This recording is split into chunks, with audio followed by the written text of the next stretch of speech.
ఒక్కసారి మీరు కూడా ఇలా స్పైసీగా వెజ్ బిర్యానీ ట్రై చేసి చూడండి, మీకు తప్పకుండా నచ్చుతుంది. ఇంకా లేట్ ఎందుకు ఆలస్యం, లెట్స్ గో ఫుల్ వీడియో.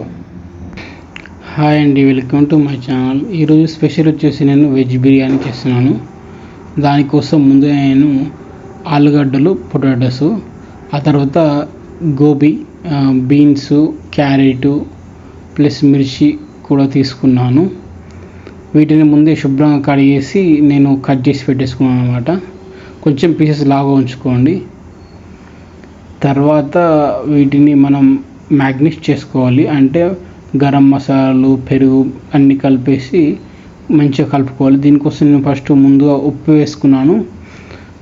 ఒక 2 టేబుల్ స్పూన్ ఉప్పు వేసుకున్నాను. తర్వాత ఇందులోనే తగినంత కారము, నేను గ్రీన్ చిల్లీ వేసేసాను చూడండి. మనకు టేస్ట్కి సరిపోయేంత కారము ప్లస్ ఇందులోనే పసుపు కూడా వేసుకోండి. వీటన్నిటిని పసుపు కూడా వేసిన తర్వాత వీటన్నిటిని మంచిగా కలిపేసుకోవాలి. మీరు చేతితో కలుపుకున్నా పర్లేదు, నేను స్పూన్తో కలుపుతున్నాను. ఎందుకంటే కారం వండుతుందని చెప్పేసి నేను స్పూన్తో కలుపుతున్నాను. మీకు ఇందులో పెరుగు కూడా వేయాలి. నేను పెరుగు కాసేపు అయిన తర్వాత వేస్తాను. ముందుగా ఇది మిక్స్ అయిన తర్వాత ఇందులో 1 టేబుల్ స్పూన్ అల్లం వెల్లుల్లి పేస్ట్ కూడా వేసాను. దీన్ని మంచిగా కలిపేసుకోండి. ఇలా మంచిగా కలుపుకున్న తర్వాత ఇందులోనే పెరుగు కూడా వేసుకోండి. నేను వచ్చేసి పెరుగు ప్యాకెట్ వేసుకున్నాను. నాకు అందుబాటులో పెరుగు లేదు కాబట్టి ప్యాకెట్ వేస్తున్నాను. మీకు ఒకవేళ పెరుగు పల్లెటూళ్ళలో మామూలుగా ఇండ్లలో పెరుగు చేస్తారు కాబట్టి అటువంటి పెరుగు వేసుకుంటే మీకు చాలా మంచిది. దీన్ని ఇప్పుడు మంచిగా శుభ్రంగా కలిపేసుకోండి.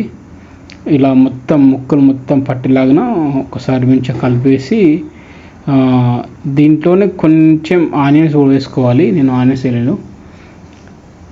అంతేకాకుండా ఇందులో మీకు నచ్చిన గరం మసాలా అన్నీ వేసుకోవచ్చు. నేను లవంగాలు, బిర్యానీ ఆకు వేస్తున్నాను, ప్లస్ దాల్చిని, ఈ 3 కూడా వేస్తున్నాను నేను ఇందులో.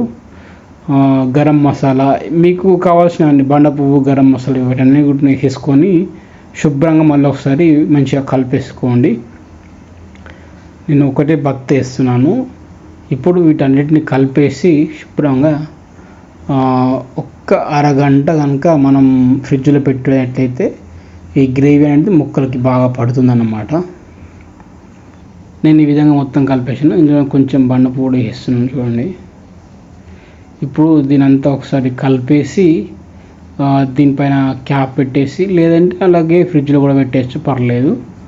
మామూలుగా ఇలా వదిలేసేయండి. ఒక ½ an hour అలాగా మీరు వదిలేస్తే గ్రేవీ అనేది ముక్కలకు మంచిగా పడుతుంది అన్నమాట. నేను ఇక్కడ సింపుల్ ప్రాసెస్లో చేస్తున్నాను, అందుకే మీకు సింపుల్ ప్రాసెస్లో చూపిస్తున్నాను అనమాట. ఆనియన్స్ ఫ్రై చేసుకుంటున్నాను. కొంచెం మీరు దూరగా వేయించుకోండి, బాగా మాడితే కూడా అంత టేస్టీగా ఉండదు. కొంచెం దూరగా వేయించుకుంటే సరిపోతుంది అన్నమాట. అంటే బ్రౌన్ కలర్ వస్తే సరిపోతుంది మనకు ఆనియన్స్. ఈ విధంగా మనకు బ్రౌన్ కలర్కి వస్తే సరిపోతుంది. నాకు కొంచెం మాడినాయి, కానీ మీరు కొంచెం చూసుకొని తొందరగా తీసేసుకోండి. ఆనియన్స్ అటు అవి ఫ్రై అవుతున్నా నేను బియ్యాన్ని కూడా ముందుగా నానబెట్టేసుకున్నాను. మీరు బియ్యాన్ని కూడా ముందే నానబెట్టేసుకోండి. ఒక ½ an hour నానాలి మ్యాక్సిమం. మన ఆనియన్స్ కూడా ఫ్రై అయిపోబట్టి ఇందులో వేసుకొని కలిపేసుకోండి. నేను వేసుకుంటున్నాను చూడండి. ఇలా వేసుకున్న తర్వాత కలిపేసి మళ్ళీ ఒక 10 నిమిషాలు ఉంచేయండి, సరిపోతుంది. మీరు ఆనియన్స్ వేసేటప్పుడు మొత్తం ఆనియన్స్ వేయకూడదు, కొన్ని ఉంచుకోండి. ఎందుకంటే మనం పైన రైస్లో కూడా వేయాలి కాబట్టి. బాయిల్ చేసుకున్నమాట చూడండి. జస్ట్ 70% ఉడికిందనమాట. ఇదిగో చూసారా, ఈ మాదిరి ఉండాలి. ఎందుకంటే మనం బిర్యానీలో వేస్తాం కాబట్టి అప్పుడు ఇంకొంచెం ఉడికిపోతుంది అనమాట. మీరు చాలామంది అనుకోవచ్చు నేను ఆయిల్ ఎందుకు వేయలేదని. ఎందుకంటే మనం ఆనియన్స్ ఫ్రై చేసిన ఆయిల్ ఉంటుంది కదా, నేను ఇదే వాడుతున్నాను. అందుకోసమే నేను ఆయిల్ ముందు వేయలేను. మన గార్నిష్లో కూడా ఈ ఆయిల్ నేను ఇప్పుడు వేసుకుంటున్నాను అనమాట. నేను ఇందులో లైట్ ఆయిల్ వేసాను. ఇప్పుడు మనం ముందు గార్నిష్ చేసి పెట్టుకున్న ఈ మిక్సర్ని ఇందులో వేసేద్దాం. ఒక లేయరు లైట్ వేసుకోండి కొంచెం, ఎందుకంటే మళ్ళీ రైస్ వేసి మళ్ళీ దానిపైన కూడా మనం వేసుకోవాలి కాబట్టి కొంచెం వేసుకోండి. ఈ విధంగా ఒక లేయర్ వేసుకున్న తర్వాత ఇందులో మనం ఒక లేయర్ రైస్ వేసుకుందాం. ఇలా వేసుకోండి రైసు. ఇలా మొత్తం ఒక లేయర్ పరిచిన తర్వాత మళ్ళీ మనం మిగిలిపోయిన ఈ స్టఫింగ్ వేసేసుకుందాం.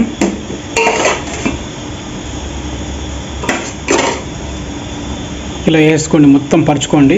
మళ్ళీ ఇలా ఒక లేయర్ అయిన తర్వాత ఇందులో మళ్ళీ మనం రైస్ వేసేసుకుందాం. ముందుగా మిగిలిపోయి మొత్తం రైస్ వేసేసుకుందాం అన్నమాట. చూడండి ఇలా రైస్ వేసుకొని మొత్తం మళ్ళీ దీన్ని కవర్ చేసుకోండి. మధ్యలో పుదీనా స్కిప్ అయిపోయిందండి, అది పుదీనా కొత్తిమీర వేయడం స్కిప్ అయిపోయింది. మీరు పుదీనా కొత్తిమీర కూడా కొంచెం వేసుకోండి, ఇంకా బాగుంటుంది. ఇలా పరుచుకున్న తర్వాత నేను ఆనియన్స్ వేసుకుంటున్నాను. ఇలా ఆనియన్స్ వేసుకోండి.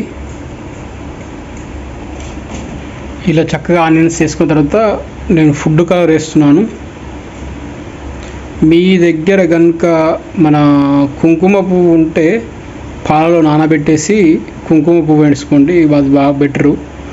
ఫుడ్ కలర్ కంటే కుంకుమ పువ్వు బాగుంటుంది. సింపుల్ అయిపోయింది. క్యాప్ పెట్టేసి ఓ 10 నిమిషాలు మళ్ళీ వదిలేసేయండి. మన బిర్యానీ రెడీ అయిపోతుంది అన్నమాట. 10 నిమిషాల తర్వాత ఆల్మోస్ట్ మనం పెట్టేసి 10 నిమిషాలు అయిపోయింది కాబట్టి మన బిర్యానీ ఉడికింది అనుకుంటా, చూద్దాం. ఉడికిపోయిందండి, మన బిర్యానీ బాగా ఉడికింది. చూడండి, నేను ఇప్పుడు దింపేసి సర్వ్ చేసుకుందాం. సింపుల్ అండి, అయిపోయింది మన వెజ్ బిర్యానీ. చూసారా ఎంత బాగా ఉడికిందో, చూసారా కలర్ఫుల్గా ఎంత ఉందో, బాగుంది. చూడండి, నేను లైట్ ఒక పక్క నుండి మీరు సర్వింగ్ ప్లేట్లోకి తీసుకోండి, సరిపోతుంది. సింపుల్ అయిపోయింది వెజ్ బిర్యానీ. చూడండి పీసెస్ కూడా ఎంత బాగా ఉడికిపోయాయో, చూసారా? ఇలా అంటే ఉడికిపోయింది అన్నమాట. ఒక కరెక్ట్ ప్రాసెస్లో చేస్తే తొందరగా ఉడికిపోతుంది, కానీ మీరు టైమింగ్స్ పెట్టుకోవాలి. కొత్త వాళ్ళైతే టైం కరెక్ట్గా ఉంచుకోండి, 15 నిమిషాలు. కొంచెం కూడా మాడకుండా ఎంత బాగా చూసారా? చూడండి, అసలు ఇంత కూడా మాడిపోలేదు అన్నమాట. మీరు కూడా ఒకసారి ఇట్లా ట్రై చేసి చూడండి.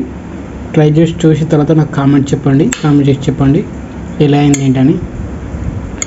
నాకైతే సూపర్ సెట్ అయిందండి. మీరు ఒకసారి ట్రై చేయండి, తప్పకుండా మీకు బాగా నచ్చుతుంది. Thank you for watching guys. ఈ వీడియో మీకు నచ్చినట్టయితే లైక్ చేసి కామెంట్ చేయండి, సబ్స్క్రైబ్ చేసుకోవడం మాత్రం మర్చిపోకండి.